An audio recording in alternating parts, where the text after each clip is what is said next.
kuye kudingeka into yokubana umntana xa esiyozithuma atshone engceni.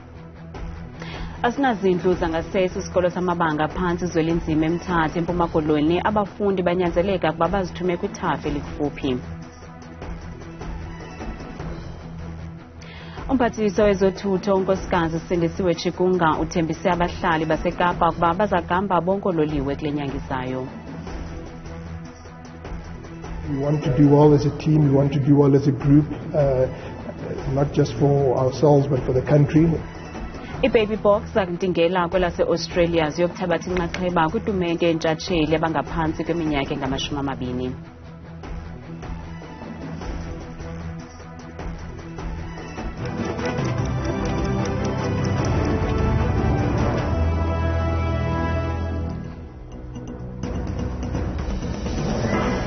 Sinamkele kwindaba zethu ngokuhlwanje Ndambe Ndodwa, Ndamba Nophumza, Sikhumba noyitoliki yolwimi lwezandla Bhotani Mzontsundu. Iminyaka emithandathu bezithuma ethafeni bebekubomi babo esichengeni abafundi neetishala kwisikolo samabanga aphantsi Zwelinzima Cebukuhle eMthatha eMpuma Koloni. Ibhodi elawula isikolo ixelele iindaba zethu ukuba izindlu zangasese zazakhiwe yinkampani yase-Ireland zonakala ngo-2019. Ngoko nangoko yalazisa isebe lemfundo esiseko kweli phondo kodwa akukabikho ntshukumo. Tsikinoyiya uyanaba. Esi sisikolo sodaka iZwelinzima esakhiwa ngabazali balelali yaseMzinya kwiminyaka yo-1990. Kamva umSamaria olungileyo wase-Ireland wasikwa imfesane yimeko yaso ze wakha esi sakhiwo semgangathweni ndawoninye nezindlu zangasese ezigungxulwayo ngo-2014.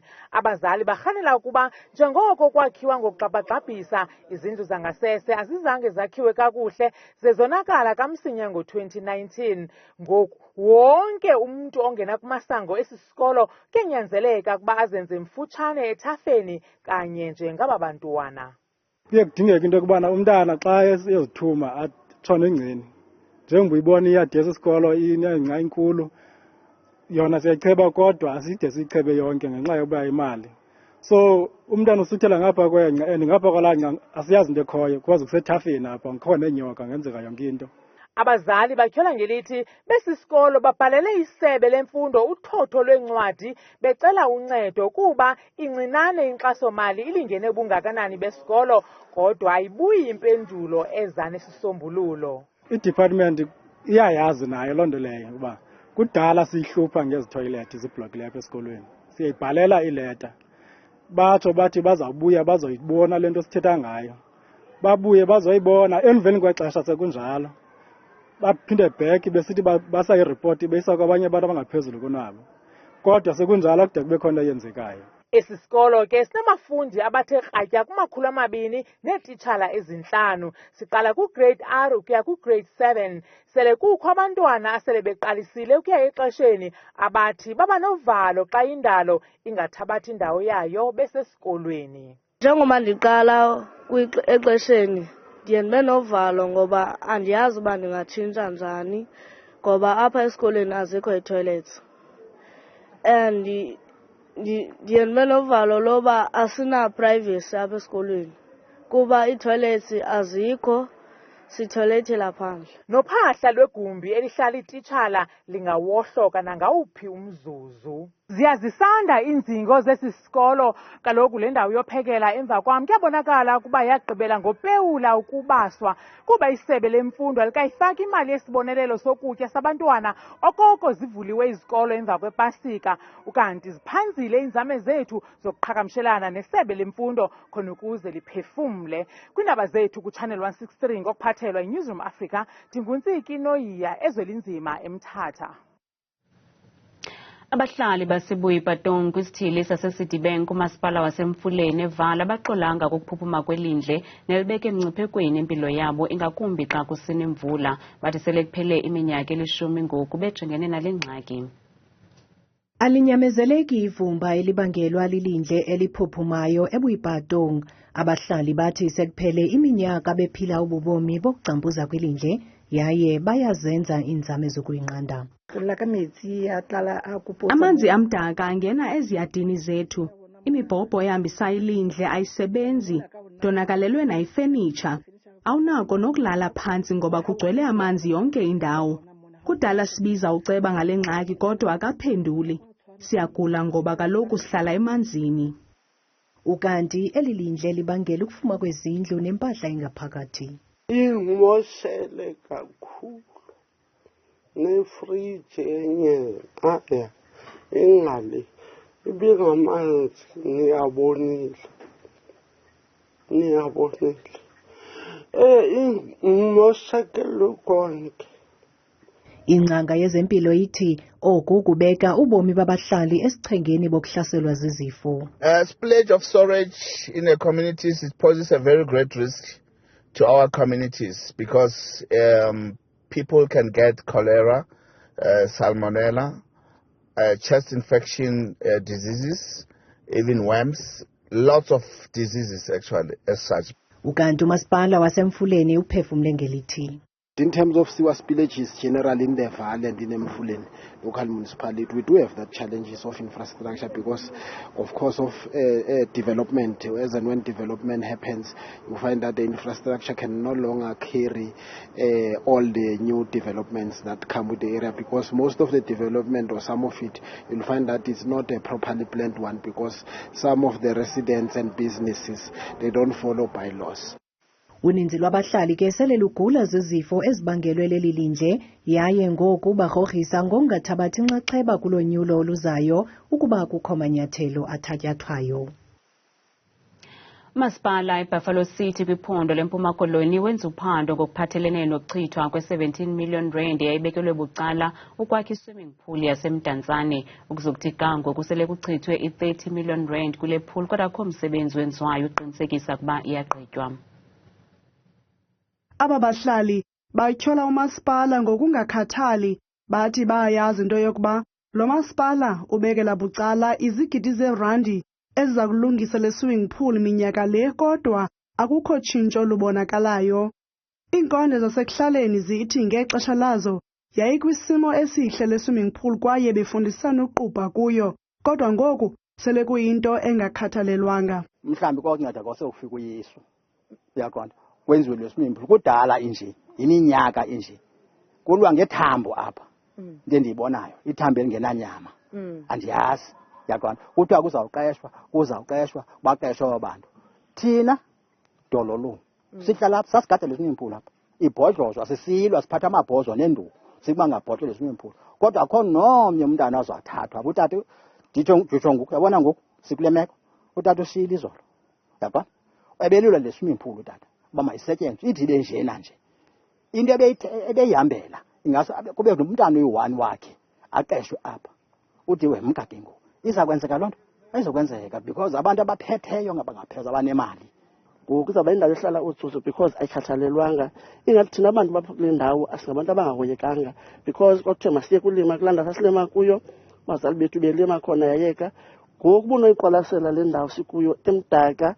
Isithethe somasipala iBuffalo City uSamkelo Ngwenya sithi ikontraka ebisebenza kule swimming pool iyeke ngo-2022 kwaye ngoku bengumasipala benza uphando mayela nezigidi zemali esele zisetyenzisiwe. Look, one of the reasons why we're doing a forensic investigation is to actually get to the bottom of that. But we do know that before we actually had the original amount, we did site establishment for that 3 million. That was before we actually appointed a contractor. And we felt that with the appointment that we made, we should be having a swimming pool by now. But we're not pointing fingers at only the consultants and the contractor. We're also looking in terms of our officials. We're subpoenaing people. We'll put people in the dock if needs be, but we'll get to the bottom of this. Hence, we're doing an independent forensic investigation into the matter. Ukanti lo masipala uthembisile ukuba uza kuthuphela lo nyaka ibe isebenza le swimming pool. Iqumrhu elijongene nohambo lololiwe iPrasa libhengeze ukuba liphezu kwezicwangciso zokulungisa yonke imizila yololiwe eKhayelitsha eKapa, kwaye kuzakuthi kangoku imisile engama-31 eselulungisiwe kwengama-40. Umphathiswa wesebe lezothutho kuzwelonke unkosikazi Sindisiwe Chikunga uthi bazaqala ukusebenza kakuhle ololiwe kwimizila yabo eKapa kule nyanga izayo. Oku kuzemva kokuba oololiwe baphulukana neendlela zabo ngexesha le-COVID-19 nalapho abahlali baye bakha amatyotyombe wabo kwimizila yoololiwe. the services and the operations will commence mid-May next month, and we'll be here to say to the people of Khayelitsha, here is your train and here is the corridor that it will now be operating upon. So there is a lot of work that is happening in that regard, and we are happy with the progress that we're making. Umphathiswa uqinisekise ukhuseleko lwabahlali xa behamba ngololiwe. We have increased the security of our infrastructure, and it's not without money, it's very costly, but we are walling our railway lines, so you can actually see that we are building walls along our infrastructure. We have employed a number of security personnel in terms of officers themselves, and others that are employed on a full-time basis.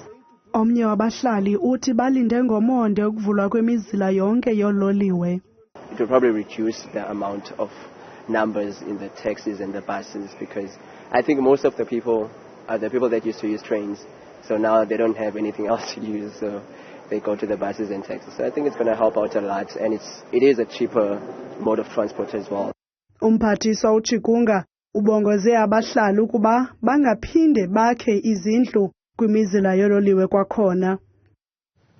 Usodolophu masipala uMhlathuze kumntla KwaZulu-Natal uthi urhulumente onyanisekileyo nonolawulo lwezimali olungekho gwenxa likhubalo lokuzisa iinkonzo ezingundoqo eluntwini. Ukuthethe oku ngethuba esithi thaca uhlahlo lwabiwo-mali lwe-6.2 billion rand kubahlali balo masipala.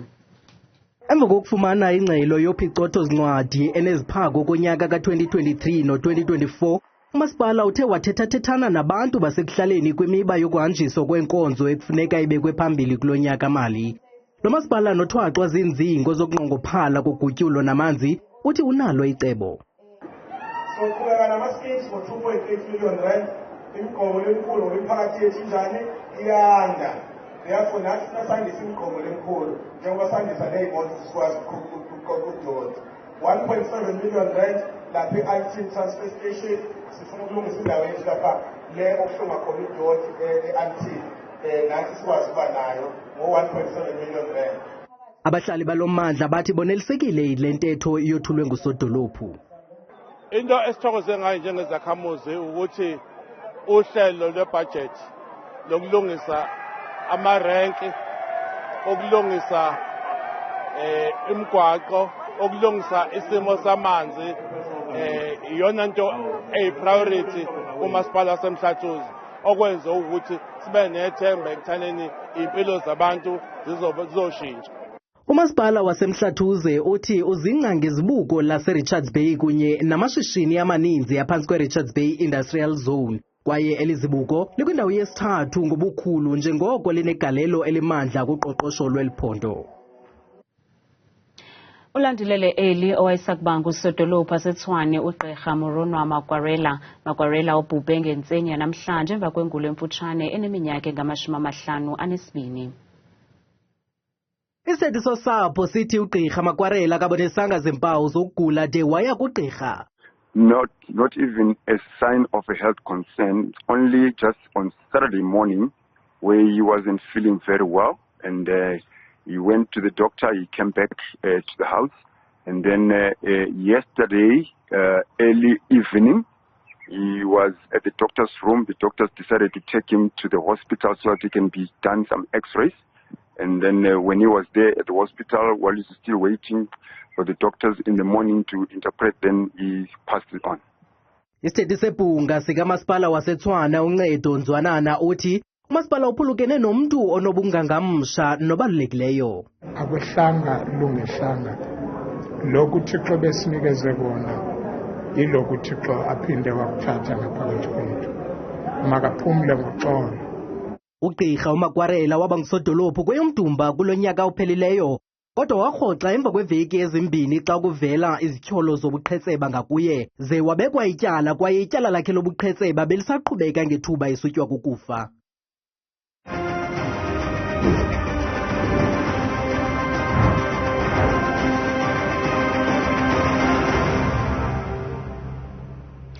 Amaqela ezopolitiko kunye nabagqatso abazimeleyo batyikitye isivumelwano sekomishoni ezimeleyo yonyulo sokuziphatha ngokufanelekileyo kwaye baye bazibophelela ekuhlaleni indima ephambili uqinisekisa unyulo olukhululekileyo nolungenamkhethe. We are now entering into the main part of today's program, that is our signing and our pledging of the Code of Conduct. Bekubolekiswana ngeliqonga ke namhlanje ngamaqela ohlukeneyo ezopolitiko kule ndibano ekhethekileyo. Nanjengoko lamaqela ebefunga esidlakalaleni ukuthobela yonke imiqathango ephathelene novoto oluzayo kwindibano ye-National and Provincial Elections, i-NPE ke ngamafutshane, eKempton Park ngalentsasa.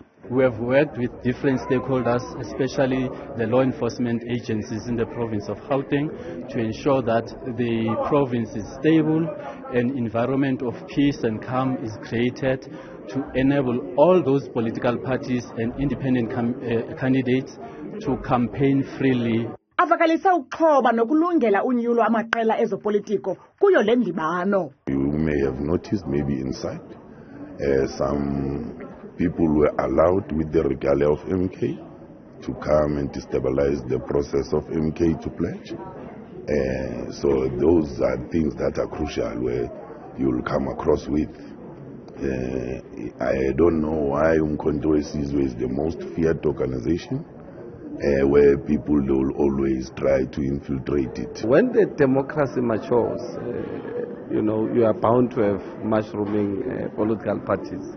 But the reality is that the people of Gauteng are very clear that it is only the African National Congress that has got the experience, that has got the interest of the people at heart. Kukhangeleka kuyodelelana kuzimasela bezomthetho ukuqinisekisa inzolo nentsebenziswano. Liqolela ligangatha iqela lombhoxo leli labaminyaka engaphantsi kwama-20 ubudala nelaziwa nge-Junior Box ngelilungiselela itumente Rugby Championship eza kubanjelwa kwelase-Australia nezaqala ngomhla wesibini kuMeyi kuya kumhla we-12.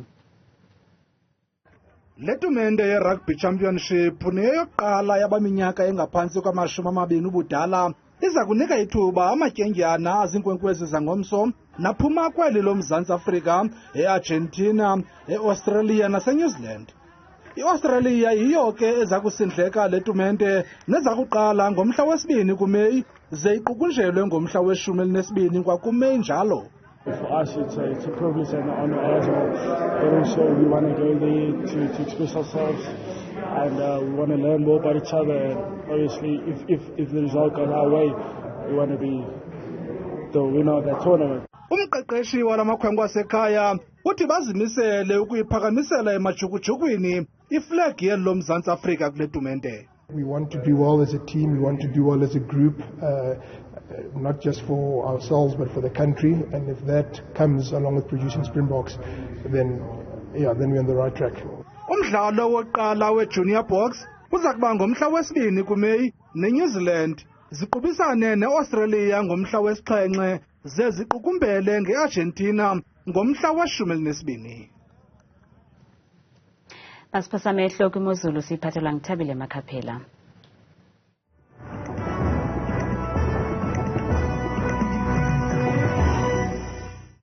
Chachubekho qwathikazi ezindabeni mandikubulisa nawe mbukeli wami ekhaya ndikwamkeli bethuna kaloku kweli lam iqonga lemozulu mna kaloku ndikuthabile Makhaphela uMamthembu namhlanje nangomso yenje nje imozulu. Sivule mbukela ekhaya kokujonga ukubazi kaloku umfanekiso wethu lo siwubonayo woMzantsi Afrika kuphela ukutshisa kwelanga ukubhudla kwemimoya nazo kaloku ezomvula ezithande ukubikwa phaya futhi ephondweni eMpuma Koloni phaa koKalado kwasekuseni phaya bayavuka nje ngeshumi lamaqondo wabo aphantsi bavala imini kamnandi ngo-20 njina namaqondo akho mbukelo baphantsi naphezulu sivula kaloku phaya futhi eMpuma Koloni ko-Alvani ekuseni kuyabanda ke lashumi bavala imini ngo-27. Store ukubazi ke bukele futhi elaphondo lapha emibini eMzantsi Afrika kuse-Free State indawo ezikumazantsi weliphondo phaka lokhu kuyabanda ngesibhozo phaya eBloemfontein ekuseni bavala imini yabo ke bukele futhi ngelanga lihlaba umhlaba ngamashumi nje ekhatshwa sisithoba.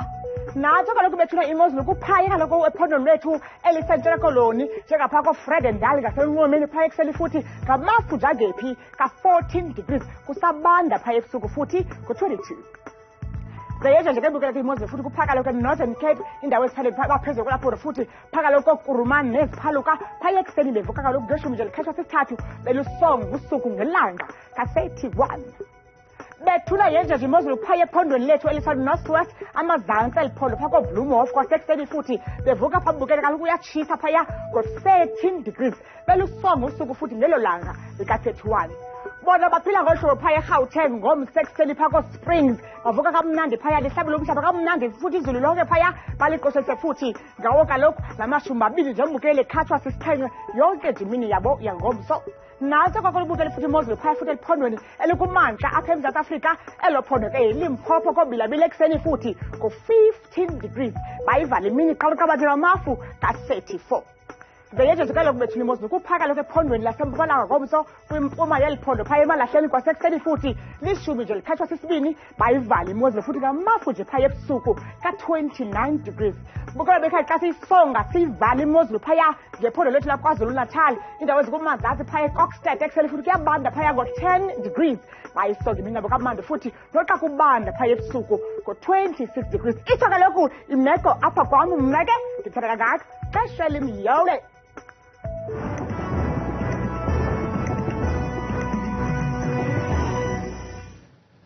Kanti bukelo ngazifumana izindaba nezinye kwiqonga lethu le YouTube nelithi indaba zethu 163 kamnandi mawethu.